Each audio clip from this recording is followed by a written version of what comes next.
రాజకీయాలకు అతీతంగా, కులాలకు అతీతంగా, మతాలకు అతీతంగా, ప్రాంతాలకు అతీతంగా నిర్మోహమాటంగా ఖండించాల్సిన అవసరం ఉంది, నిలదీయవలసిన అవసరం ఉంది. రాష్ట్రాన్ని నాశనం చేసే హక్కు ఎవరికీ లేదు. చేత కాకపోతే ఇంట్లో ఉండొచ్చు, కానీ ఒక మభ్య పెట్టి పదవి పొంది తద్వారా మోసం చేయడం చాలా దారుణం. ఆ విషయం నేను మీ ద్వారా ప్రజల దృష్టి తీసుకొస్తున్నాను. నెక్స్ట్, ఆంధ్రప్రదేశ్ వ్యవసాయ రాష్ట్రం. దక్షిణ భారతదేశంలో నీళ్లుండే ఏకైక నది గోదావరి. మనం లోయర్ రైపేరియన్ కింది రాష్ట్రంలో ఉన్నాం.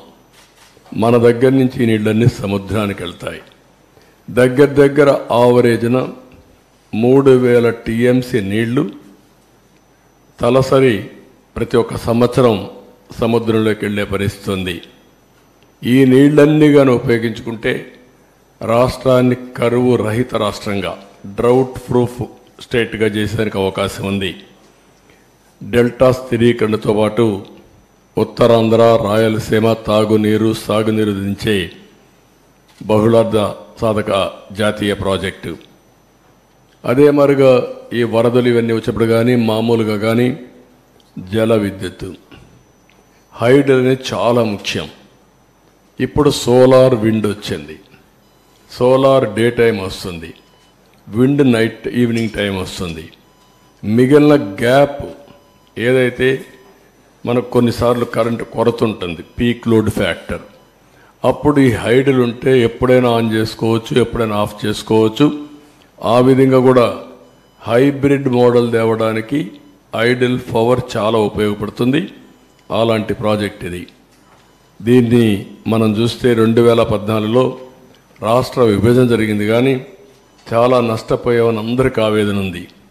కానీ ఆ నష్టం కంటే 1924లో జరిగిన జగన్ విధ్వంసం రాష్ట్రానికి శాపంగా మారింది. దానికంటే ఎక్కువ నష్టం జరిగింది. ఇది రాష్ట్రంలో ఉండే ప్రజానీకం అంతా కూడా చర్చ చేయాల్సిన అవసరం ఉంది. నెక్స్ట్, ఈ ప్రాజెక్ట్ ప్రొఫైల్ ఒకసారి మనం చూస్తే 194 టీఎంసీ నీళ్లు నిలవబెట్టే పరిస్థితి ఉంది. 322 టీఎంసీ నీళ్లు సద్వినియోగం. అంటే ఇప్పుడుండే కెనాల్స్ అన్నీ ఉపయోగించుకుంటే, ఇంకా మనం కానీ కరెక్ట్గా కానీ ఆ కెనాల్స్ అవన్నీ ఇచ్చేస్తే సముద్రంలోకి పోయే నీళ్లు డైవర్ట్ చేయగలిగితే, ఒక 500 లేకపోతే ఒక 700 టీఎంసీ నీళ్లు కానీ డైవర్ట్ చేసుకుంటే రాష్ట్రంలో అన్ని ప్రాంతాల్లో అక్కడుండే నీరు ఇది కలుపుకుంటే కరువు అనే మాట ఉండదు. ఇది చాలా ముఖ్యమైన విషయం. ఇప్పుడు ఈ ప్రాజెక్టులో ఉండేది 7,20,000 ఎకరాలకు సాగునీరు అందించడం, 23,50,000 ఎకరాలు ఆయకట్టు స్థిరీకరణ చేయడం, 28,50,000 మందికి త్రాగునీరు ఇవ్వడం, 960 మెగావాట్ల విద్యుత్ ఉత్పత్తి, వాటర్ టూరిజానికి చాలా ఇది ఉంది, అవకాశం ఉంది. పరిశ్రమలు కూడా ఫుల్గా నీళ్ళు ఇచ్చే పరిస్థితి వస్తుంది.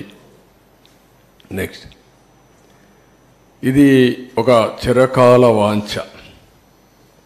ఏదైతే 1941 నుంచి ప్రజల కళ ఇది. ధవళేశ్వరం కట్టినప్పుడు కాటన్ ద్వారా ధవళేశ్వరంలో కట్టాలన్నా లేకపోతే పైన కట్టాలని ఆలోచించినప్పుడు తర్జన భర్జన పడి డబ్బులు లేవనే ఉద్దేశంతో అప్పట్లో ధవళేశ్వరంలో కట్టారు, బ్యారేజ్ కట్టారు. లేకుంటే అప్పుడే కట్టాల్సింది. ఇంకొక పక్క 50 లక్షల క్యూసిక్స్ ప్రవాహాలని నది డైవర్ట్ చేసే ప్రాజెక్ట్ ఇది. చైనాలో ఉండే 3 గేజెస్ కూడా మీరు చూసే గార్జెస్ చూస్తే దీనికంటే తక్కువ. ప్రపంచంలోని అతి ఎక్కువ నీళ్లు డైవర్ట్ చేయడమే కాకుండా ప్రవహించే నది ఈ గోదావరి నది. ఇంకొక పక్కన ఇది డయాఫామ్ వాల్ మీరు చూస్తే చాలా సెన్సిటివ్. 90 మీటర్స్ కింది వరకు డయాఫామ్ వాల్ స్పెషల్ టెక్నాలజీతో పూర్తి చేశాం. అలాంటి సున్నితమైన డయాఫామ్ వాల్ ఇది. ఇంకొక పక్కన 20 మీటర్ల ఎత్తు, 16 మీటర్ల వెడల్పు ఉన్న అతి భారీ గేట్లు, బిగ్గెస్ట్ గేట్స్. ఇంకొక పక్క 390 కిలోమీటర్ పొడవున్న కుడి ఎడమ కాలువలు. అటు ఉత్తరాంధ్ర, ఇటు వచ్చే కొందికి రైట్ మెయిన్ కెనాల్, రెండు కూడా 390 కిలోమీటర్స్ ఉన్నాయి. ఇంకొక పక్క ఇప్పుడు జరిగే పెద్ద ప్రాజెక్టులో ఒకటి, భవిష్యత్తులో కూడా ఇంత పెద్ద ప్రాజెక్టు మనం నిర్మాణం చేయము. ఇదే లాస్ట్. ఇండియాలో కానీ ప్రపంచంలో కానీ ఒకసారి చూసి అనలైజ్ చేస్తే ఇంత పెద్ద ప్రాజెక్టు మళ్ళా వస్తుందనే ఇది కూడా లేదు. అదే మరి ఇంకొక పక్కన 24 గంటల్లో 32,315 క్యూబిక్ మీటర్ల కాంక్రీట్ పనులు చేసి గిన్నెస్ రికార్డు కూడా సాధించారు ఆ రోజు. ఈరోజు చూస్తే ఏ ప్రాజెక్టులో నిర్వహించిన కాంక్రీట్ పనులు పోలవరంలో చేయడం జరిగింది. ఇవన్నీ కూడా సైలెంట్ ఫ్యూచర్స్ కొన్ని మాత్రం. నెక్స్ట్, ఈరోజు మీరు చూస్తే ఓసారి ప్రాజెక్ట్ యొక్క ప్రొఫైల్, ఈ ప్రాజెక్ట్ని ఆ రోజు బైఫర్కేషన్ యాక్ట్లో పెట్టారు.